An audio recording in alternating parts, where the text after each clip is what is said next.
안녕하세요, 동네 DJ 차돌입니다. 저는 실제로 클럽에서 힙합 음악을 틀고 있는 프로 DJ입니다. 동네 DJ. 제가 이번에 나온 블랙핑크의 첫 번째 정규 앨범 D 앨범을 꼭 리뷰하고 싶다고 말씀드렸었는데 좀 많이 늦은 것 같아서 죄송합니다. 요즘 좀 정신이 없어요. 블랙핑크의 이번 D 앨범의 수록곡들을 상당히 여러 번 반복해서 많이 들으면서 철저하게 저의 주관적인 제 스타일인 노래들을 3곡을 추려봤어요. 당연히 앞서서 리뷰했었던 How You Like That, 아이스크림, 러브시컬스는 제외하고요. 물론 이 듣는 이들의 귀는 다 다르기 때문에 제가 하는 말이 절대 옳다고 할 수는 없어요. 철저하게 힙합 음악을 틀고 있는 DJ의 입장에서 뽑은 베스트 3곡을 말씀드린다고 그렇게 생각해 주시면 감사하겠습니다. 제가 음악을 고를 때 항상 가장 중요하게 생각하고 맹점을 두는 부분은 얼마나 그 아티스트들의 색깔을 잘 나타내는 동시에 대중들에게 이해와 각인을 시킬 수 있는 곡이냐, 그것입니다. 많은 분들이 인식하듯이 블랙핑크는 힙합 음악을 메인 컨셉으로 하는 걸그룹입니다. 그리고 그들이 표현하고자 하는 힙합은 이번에 D 앨범 속에 굉장히 다양하게 아주 잘 녹아 들어가 있습니다. 우선 첫 번째 제가 고른 곡은 Love to Hate Me입니다.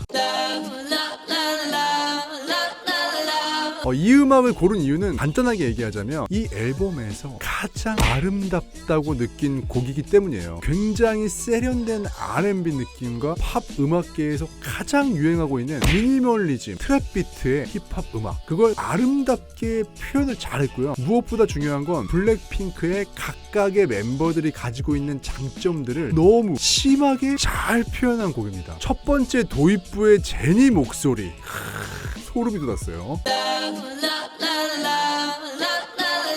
제가 늘 강조하는 거지만 도입부의 몇 초를 듣고 사람들은 이걸 들을지 말지를 빠르게 결정합니다. 제니는요, 아주 짧은 시간에 귀를 기울이게 하면서 이 노래를 끝까지 듣게 만들어요.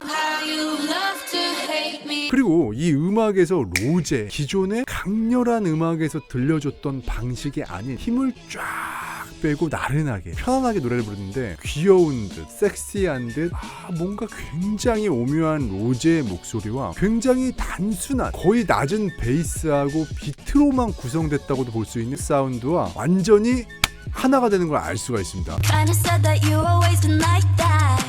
요즘 끈적한 그룹으로 표현하는 팝 음악의 특징인데 악기를 극단적이다 싶을 정도로 단순하게 구성하고 보컬을 굉장히 돋보이게 하는 방식, 러브 투 헤이트 미는 그런 형식의 음악이라고 보시면 됩니다.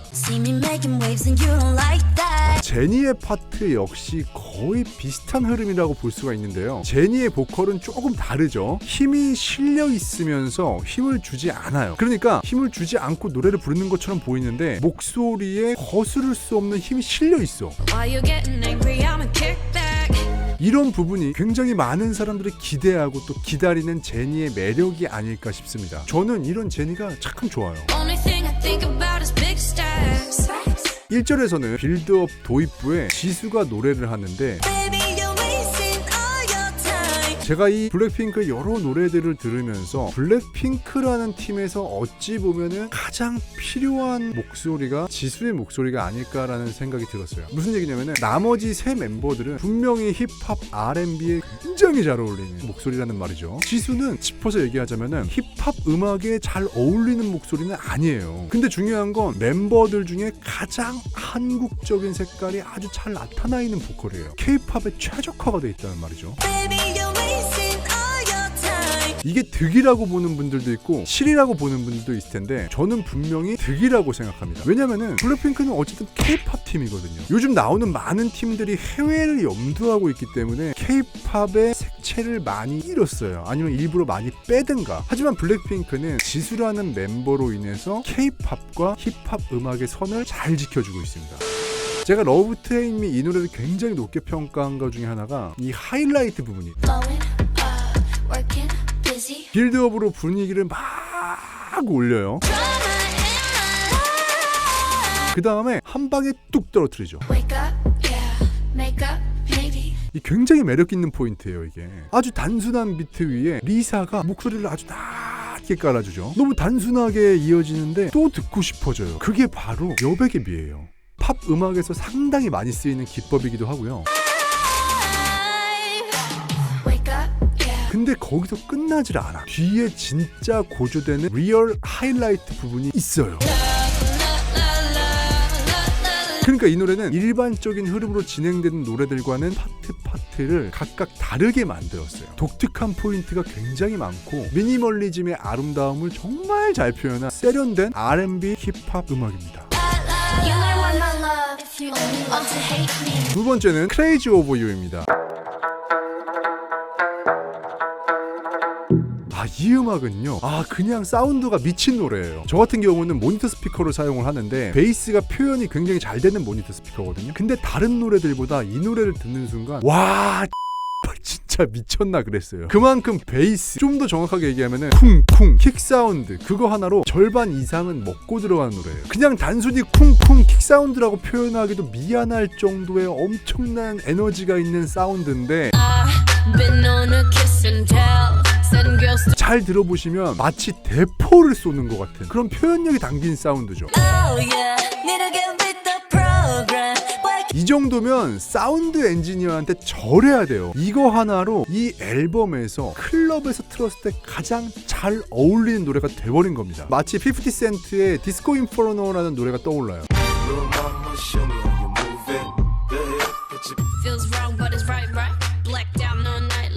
거기다 이 음악은 신과 구의 조합이 미친듯이 잘 융합되어 있는 음악이에요. 이 노래를 들으신 분들이 많이 느끼셨을 텐데 멜로디가 굉장히 동양적이죠. 이게 오리엔탈리즘 힙합이라고 표현할 수가 있는데 오리엔탈리즘을 힙합 음악으로 굉장히 많이 발매하던 시기가 1990년대 말부터 2000년대 초기까지였어요. 크레이지 오버 유를 들으면 그 당시에 들었었던 힙합 음악, R&B 음악이 굉장히 많이 떠올라요.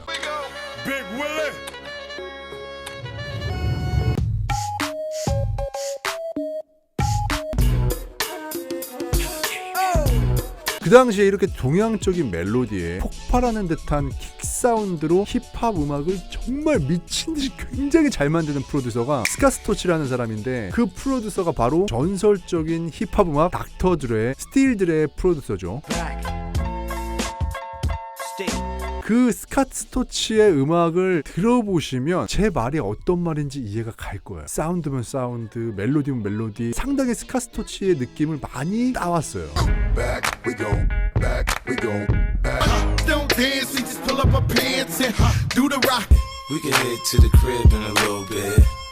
크레이지 오버 유를 선택한 이유 중에 또 하나의 굉장히 중요한 부분이 바로 멤버들이 마음껏 그냥 가지고 노는 리듬입니다. 자세히 들어보면 알겠지만 멤버들의 파트마다 소화해내는 그루브가 달라요. 제니야 뭐 말할 것도 없는데 낮은 목소리로 읊조리듯이 노래를 부르는데 너무 당당하게 느껴지는 포스가 지립니다. 진짜 지려요.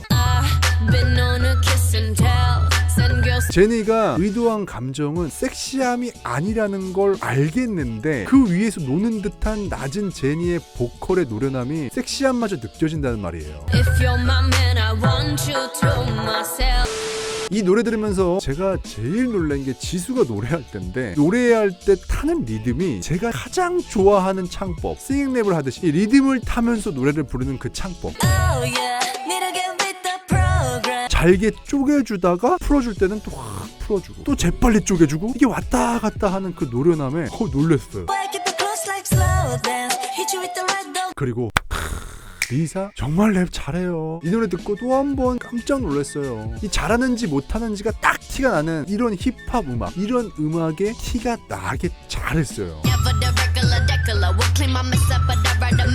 이게 지금 아이돌이라는 타이틀 떼고 국내 여성 래퍼들 중에 얘보다 진짜 당당하게 잘한다고 몇 명이나 할 수 있을까 싶어요. 니키 미나즈 따라했다고 욕하는 사람도 여러 봤는데 처음에 제가 봤을 때는 저도 그런 느낌을 좀 받았었어요. 근데 가면 갈수록 그렇지 않아. 이게 굉장히 많은 연습과 레슨들을 통해서 자기 스타일을 완성해 나가고 있어요. 그리고 제가 이 노래를 들으면서 진짜 크게 웃었던 게, 이 하이라이트 파트를 들었을 때 진짜 크게 웃었었어요. 어쩜 이런 생각을 했지? 노래를 어떻게 이렇게 풀어낼 수가 있지? 전혀 예상하지 못했던 전개였고 뒤통수 한 대 맞은 것 같은 하이라이트였어요. 야, 이 프로듀서진들의 천재성에 진짜 감탄한 거죠. 하이라이트, 그 표현력에 깜찍한 묵직함, 귀여움, 굉장히 정말 대단히 재밌는 노래예요. 이 노래가 사실 요즘 팝 음악 씬에서 벌스 파트에서는 좀 흥겹게 전개가 되고 하이라이트 파트에서 좀 몽환적으로 조용하게 가는 게 좀 유행이긴 했어요. 근데 이 노래는 달라요. 어찌 보면 힙합 씬에서는 익숙한 오리엔탈리즘의 굉장히 폭발적이면서 흥겨운 음악의 전개, 그리고 나서 하이라이트에서는 너무 뜬금없는 표현력, 뜬금없지만 뜬금없어서 더 듣고 싶어지게 만드는 그런 매직, 그런 음악이라고 할 수가 있는 거죠. 진짜 좋아요.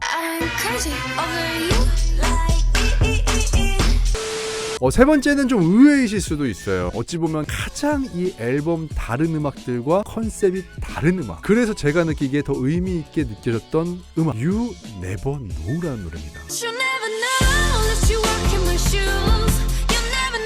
물론 프리티 세비지나 배추 워너 같은 음악들하고 좀 고민을 했어요. 워낙에 노래들이 다 좋으니까. 근데 이 앨범에서 전체적인 컨셉을 봤을 때 상당히 이 축제, 페스티벌적인 느낌이 좀 강하거든요. 그러니까 왜 페스티벌에서 1시간 동안 신나게 즐기고 난 다음에 이 땀에 흠뻑 젖었을 때 시원한 바람 같은 이 서정적인 음악이 딱 꽂히는 그 순간, 그런 느낌이라고 생각을 했어요. 굉장히 예쁜 노래고 이 앨범 속에서 가장 한국인들이 좋아할 법한 노래입니다. 앨범이 전체적으로 팝 시장을 노리고 만들었다는 게 확 느껴지는데, 그래서 음악 스타일의 이질감을 느끼시는 분들도 제가 많이 봤어요. 아마 그런 분들에게 정말 반가울 노래가 아닐까 싶어요. 정말 서정적인, 전형적인 한국인들이 좋아할 만한 스타일의 음악이죠.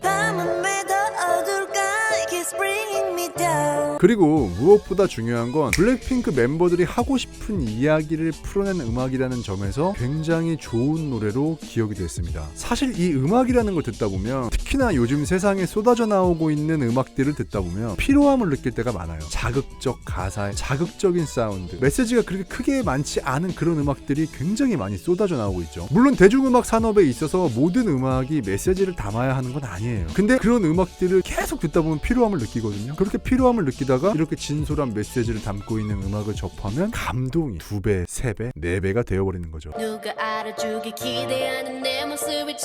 이 노래는 블랙핑크 멤버들이 이 앨범을 통해서 하고 싶은 얘기를 가장 예쁘게 부른 노래라고 생각을 해요. 그래서인지 각 멤버들의 보컬이 너무 나긋나긋하고 감정적인 표현들이 그 어떤 노래보다 듣는 이들의 마음속에 와 닿아버려요. 적어도 저는 그랬거든요. 그리고 맘먹고 가창력을 뽐낸 노래기도 하고요. 우리가 맘먹고 노래 부르면 이 정도다! 뭐 이런 느낌? 사실 그루브가 강한 힙합 음악에서는 서정적인 노래만큼의 감정선을 나타내기가 쉽지가 않거든요. 근데 이 노래에서는 멤버들이 하나같이 멋있는 보컬을 보여주죠. 특히 로제. 로제는 보통 블랙핑크 음악에서 빌드업 전문인데 이런 호소력이 있는 노래에서도 엄청나게 훌륭하다는 걸 충분히 보여줍니다. 그리고 늘 많은 이들이 최근 들어서 간과하고 있는 것 같은 제니, 정말 잘해요. 랩도 정말 잘하고요. 아까도 얘기했지만 힘을 주지 않아도 느껴지는 힘, 그게 굉장히 큰 제니의 매력이에요. 블랙핑크의 D앨범은 정말 명반입니다. 너무 같은 스타일들이 겹치지도, 그렇다고 너무 다른 음악들로 피곤하지도 않은 블랙핑크 고유의 색깔을 유지하면서 굉장히 다양한 음악의 조화를 이루는 진짜 명반이에요. 이 앨범에서 제일 큰 점수를 주고 싶은 부분은 당연히 사운드입니다. YG가 예전부터 이 사운드 표현에 있어서는 세계적이었어요. 엄청난 음향 시설과 엔지니어들을 보유하고 있는 걸로 유명하죠. 다음 앨범이 벌써부터 기대가 됩니다. 과연 어떤 음악들로 저를, 또 우리를 즐겁게 해줄지. 뭐 노래 많이 내주면, 자주 내주면 뭐 나야 고맙고요. 자, 오늘 방송은 여기까지 하는 걸로 하겠습니다. 긴 시간 시청해주셔서 진심으로 감사드립니다. 지금까지 동네 DJ 차돌이었습니다. 감사합니다. 바이.